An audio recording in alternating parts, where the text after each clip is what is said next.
Are you aiming to bring your Warhammer the Old World role-playing game adventures to the next level?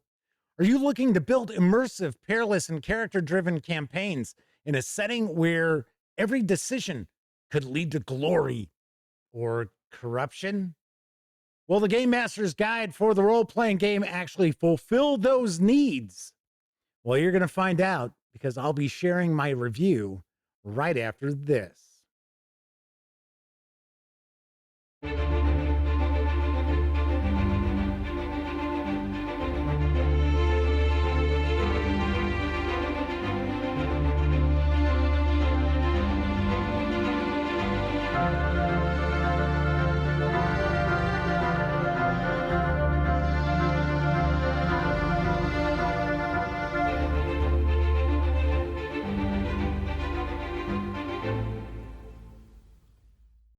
Howdy, gang, and welcome once again to the Duct Tape Studios.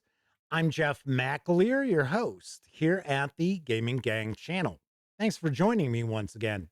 Today, I'll be sharing my review of the Warhammer the Old World role-playing game Game Master's Guide from Cubicle 7 Games. This 192-page hardcover with PDF is available now, carries an MSRP of $44.99. If you want to grab just the PDF alone, you can do so over at DriveThruRPG for $24.99. This is also available as a collector's edition slipcase set, which includes the player's guide as well as the Game Master's Guide. That does carry an MSRP of $159.99. Now, the reason why I mention that collector's edition is because that's what we're taking a look at here as far as the Game Master's Guide. So, having said that, let's swing on over to the other camera so we can take a peek inside the Warhammer the Old World role-playing game Game Master's Guide Collector's Edition. A few things I want to mention before we get stuck in. First of all, my friends over at Cubicle 7 Games were kind enough to provide me with this review copy. But neither I nor anyone else affiliated with the Gaming Gang has received any other sort of compensation for me to share this review with you. It's important you know that. We're also not going to look at each and every page of the book. I do want to give you a good feel for what you're going to find inside. And then, of course, this is a Game Master's Guide, so it's a GM-facing book. So if you're a player and your GM has picked up Warhammer the Old World RPG, maybe they're talking about picking this up. Keep in mind, there's no adventures contained within, but as I page through, you may see some things that'll ruin some of the surprises of this setting. So I just want to let you know that right up front. Now, of course, if your GM has been kicking around picking up Warhammer the Old World RPG, let them know about this video. That way they can approach the Game Master's Guide and make a far more informed buying decision. Now, before we jump on in, I should mention, to my knowledge, the difference between the collector's edition and the standard edition is the cover. And then we also have the red leaf here on our pages. The player's guide had gold leaf. Here we have red because that's our accent color on the cover. As far as I know, production quality, as far as like paper stock, everything else is exactly the same. I could be wrong, but it is my understanding that if you're picking up the standard edition, you're still going to get a solid book. This is just simply a collector's edition. All right, first thing we'll do is take a peek at the credits page. A lot of folks worked very hard to bring this to life. So let's give credit where credit is due. I will say this Game Master's Guide is absolutely chock full of content. And we're going to begin with a bit of a gazetteer focused on the port town of Talagaad, which, as far as I can tell, early on in the Warhammer the Old World RPG run is going to be where our adventures are set.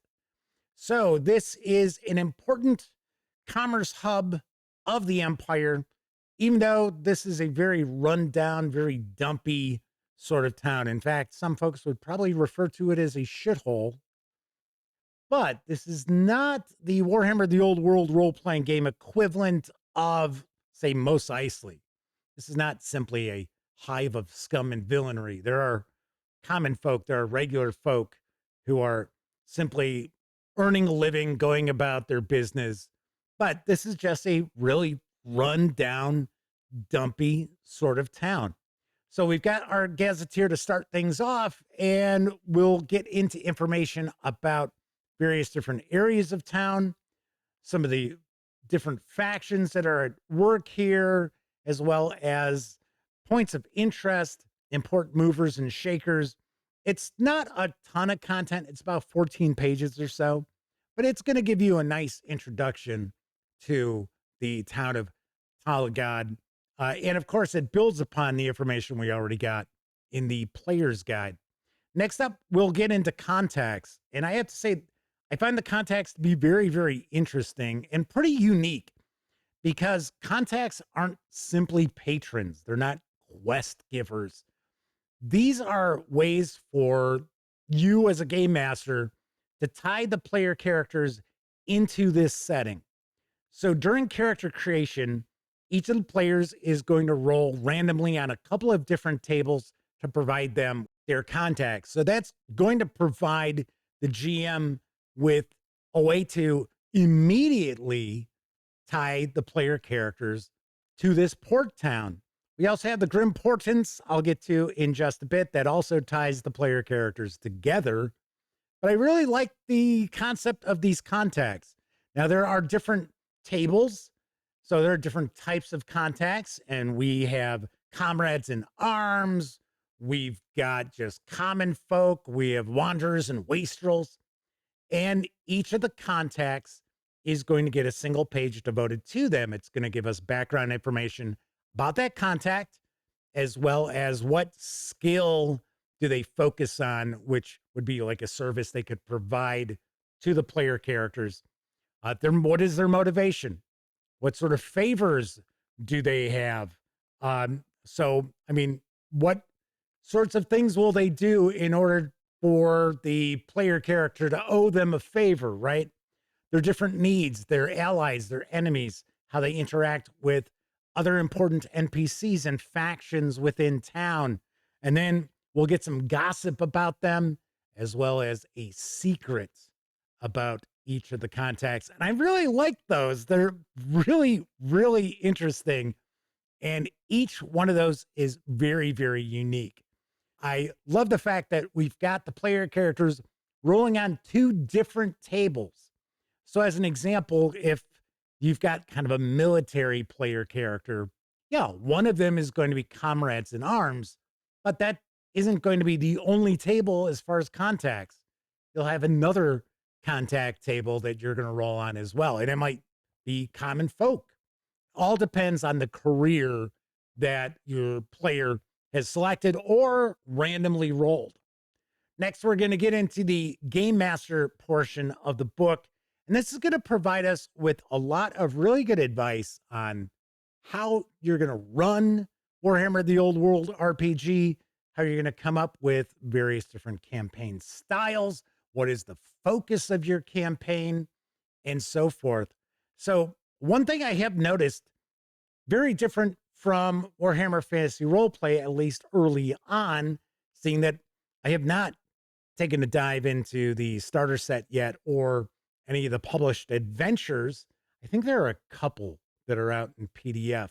The focus here is more on sandbox campaigns than linear adventure progression campaigns, which I like that. I think that's pretty cool. Now, I will point out with all the information regarding the town and the various different factions and important NPCs and how they all interact, we actually get a graph. We get a kind of almost like a flow chart of how they all connect. Could be a little complicated for game masters out there. So I would definitely recommend that you start out small as far as the focus of the various different contacts, factions, rivals, allies, and so forth with your player characters.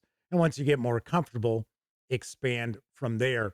I also have to laugh because there's some information in this section talking about how your players should know how the core mechanics of the game operates.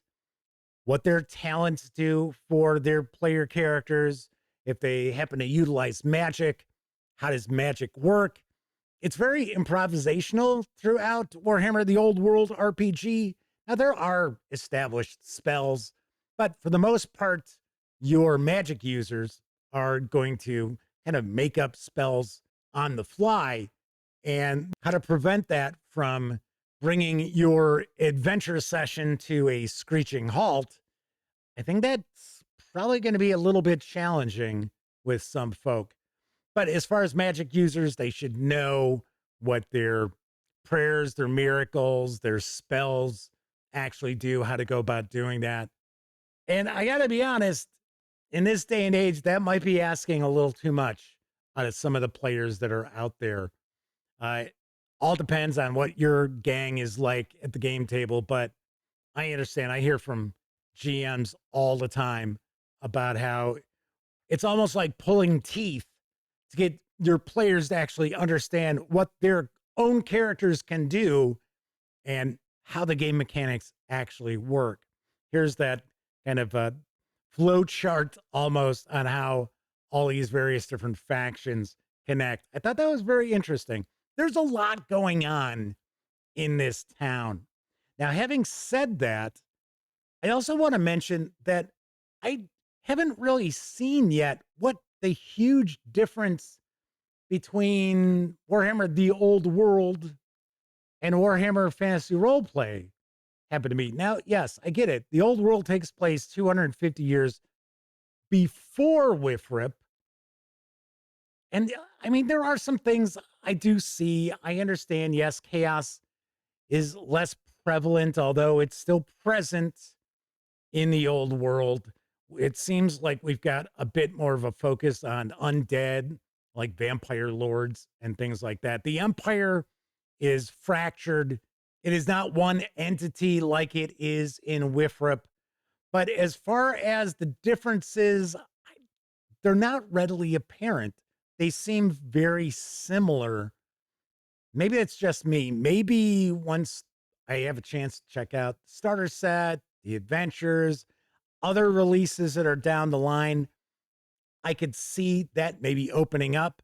But I will point out that as far as Warhammer Fantasy Roleplay, when I finished reading that core book, I felt that I knew that setting more than I do the Old World after reading the Player's Guide as well as the Game Master's Guide. And maybe it's because the focus of the Old World is smaller, it's more personal. Once again, we're looking at adventuring taking place in and around this port town. We're not looking at empire-wide adventuring, at least not to this point. So I thought that was kind of interesting. We'll also get into discussion of how to perform skill tests and the different kinds of skill tests, how to apply modifiers to your dice rolls, and how you really want to stay away from doing a whole lot of modification to the number of dice and the grim and glorious different kinds of rolls, as far as not making them all too common in gameplay. We also get some information about various different events, how to create events.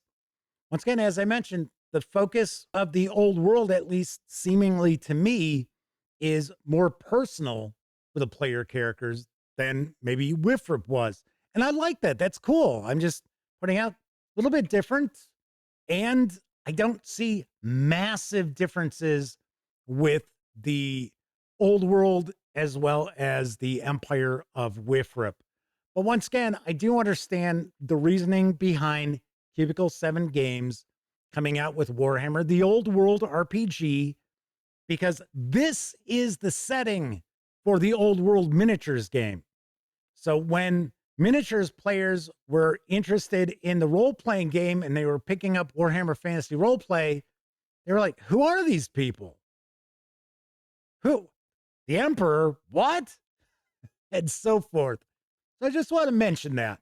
So I understand why this game exists. I'm just not seeing massive differences between the settings.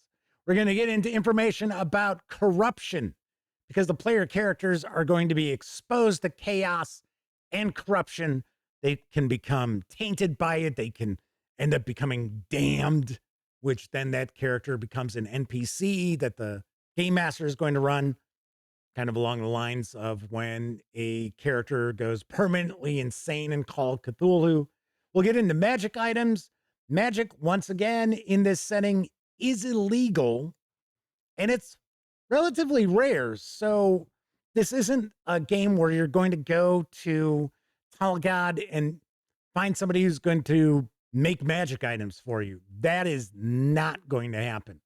So we do have some cool magic items, but they are unique for the most part. Like healing potions are relatively common, but magical weapons and armor, things like that, very, very rare.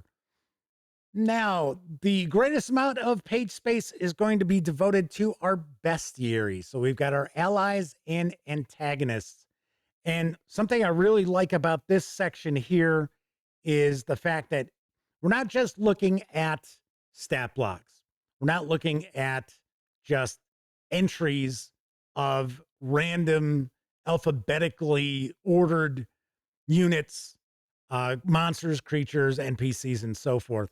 These are grouped by category. So as an example, we've got ogres and halflings. We've got elven wanderers. So these are all folk that you're going to run into in and around the town. Then, as an example, we've got a section with undead. We've got a section that has orcs and goblins and snotlings and such. And we'll get into the different factions and some of the movers and shakers of those factions. Now, as far as the production quality of this, paper stock, nice and thick. The artwork, well, some is recycled. I will say it does seem like the Game Master's Guide has more new artwork than the Player's Guide had. The Player's Guide had a lot of artwork that I'd seen previously in other Warhammer Fantasy Roleplay releases.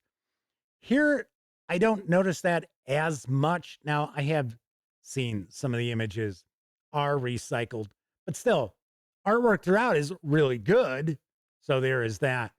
So something else I want to point out, there are more typos than I'm used to seeing in a release from Cubicle 7 Games. And that's surprising because Cubicle 7 tends to release their PDFs months ahead of the physical product.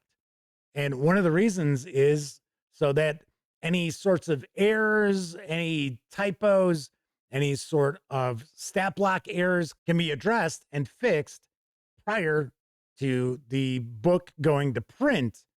In a couple of instances here, I see where sentences just drop off.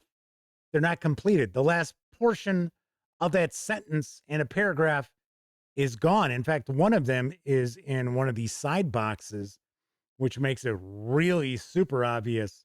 So I was surprised by that we've got more typos than I'm used to seeing with the Cubicle 7 Games release. They're not overwhelming. They are noticeable, but it's not something that every single page has a typo or anything like that. But as you can see, we've got loads and loads of entries here in our bestiary. Very nice. I gotta say, I'm impressed by Warhammer The Old World RPG.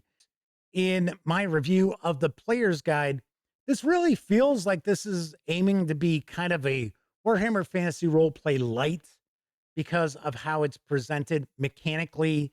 Combat is a bit more abstract. It's still deadly. It's still fast and furious, but it's not as complex with the various different success levels and such that you had to figure out with the percentile dice and things along those lines. But the core essence of Warhammer Fantasy Roleplay is still present in the old world, and I definitely dig that quite a lot. All right, so we're going to wrap up with an index. We're going to finish up our bestiary here, and we got some rules reference, and that is a peek inside the collector's edition of Warhammer, the Old World role-playing game, Game Master's Guide from Cubicle 7 Games. All right, let's swing on over to the other camera so I can share some final thoughts as well as my review score. Well, so far with the Player's Guide and the Game Master's Guide, I'm digging Warhammer, the Old World RPG. As I pointed out, I'm not really catching on to the huge difference as far as the setting goes from the Old World and Warhammer Fantasy Roleplay, but that's not a huge deal because the reality is I really dig Warhammer Fantasy Roleplay. I like the setting. I like the approach that it has as well. And then there's some new additions with the Old World that I really like. I like the way that the contexts are presented for the player characters to really kind of tie them into the setting. And then we have the Grim Portents, which essentially are going to be the reasons why the player characters are together, because they're all various different careers. They all have different social statuses and that.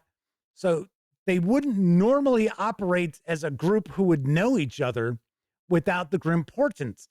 And I dig that quite a lot. In fact, I had to laugh because when I shared my review of the Player's Guide, I on the fly just came up with something as far as an example of a Grim Portent. And I hadn't read the Game Master's Guide yet. And then when I read the Game Master's Guide, there's some example Grim Portents in here. And one of them's really similar to one I just made up on the fly. I thought that was really funny. I guess it was kind of obvious. I don't know. But as far as production quality, excellent paper stock. Love the artwork. Even though a lot of the artwork is recycled, we get seemingly more new artwork in this Game Master's Guide than we did in the Player's Guide. It's got a stitched binding, so this is going to be a book that's going to hold up very nicely to repeated use. As far as the contents of the book, I mean, this is really jam-packed with really great information. I like some of the advice that's provided towards game masters. There's a lot of focus on sandbox play, at least at this point. Like I said, I haven't had a chance to take a peek at the starter set or any adventure that's been released for this yet. So, of course, my assumption is those become far more linear. But I really do like the approach, the seeming focus on sandbox play as opposed to linear play, although either one is great. So all in all, really nicely done on this Game Master's Guide. As I have already said, I'm surprised that we've got more typos than I think I've seen in just about any Cubicle 7 Games physical release. So a little surprised that some of these things slipped on through the proofreading and editing process.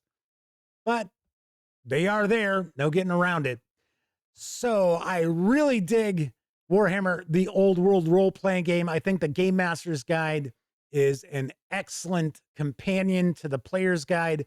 I personally would say you need both books to really get the most out of this RPG. Even though the reality is, in a pinch, could you run Warhammer, the Old World RPG just from the Player's Guide? I think you could. I just don't think you're going to get the most out of the game as far as what it offers if you're only using that book and not the GM's Guide. So, on a scale of 0 to 10, I give Warhammer, the Old World RPG Game Master's Guide, once again, this is the collector's edition, an 8.5 out of 10. All right, that is it for this time out. If you enjoy the Gaming Gang and would like to support the outlet, you can do so in a few ways. First, by utilizing our affiliate links to the One Bookshelf sites, such as DriveThruRPG, and to do so, simply visit gaminggang.com, click on one of our banner ads. That way, if you happen to make a purchase, on most sales, I get a 5% commission. All those commissions really do add up, help keep the gaminggang.com around. You can also make a one-time donation by way of PayPal and become a monthly member of our Patreon. You'll find links in the show notes. Also, down in those show notes, you're going to find an invite link to our Discord server. It's absolutely free to sign up, so be sure to hang with the gang over on Discord. If you like the video, by all means, please give it a quick thumbs up. Subscribe to the Gaming Gang channel if you haven't already. And if you do subscribe, don't forget, ring that bell. And if you ring the bell, be sure to select all notifications. And if you're already subscribed and the Gaming Gang videos are not popping up in your feed, I definitely recommend unsubscribe, resubscribe. I've had a lot of outlets telling me that that is the way to fix that issue. Anyway, regardless, when you're not watching videos here on the Gaming Gang channel, be sure to visit thegaminggang.com for all latest in tabletop gaming news, reviews, and a whole lot more you are never going to find here on YouTube. You know the drill. Get your geek on at thegaminggang.com. Thank you very much for watching. Once again, I'm Jeff McAleer, and until I see you next time, I certainly hope all of you get to enjoy plenty of great gaming with your gang.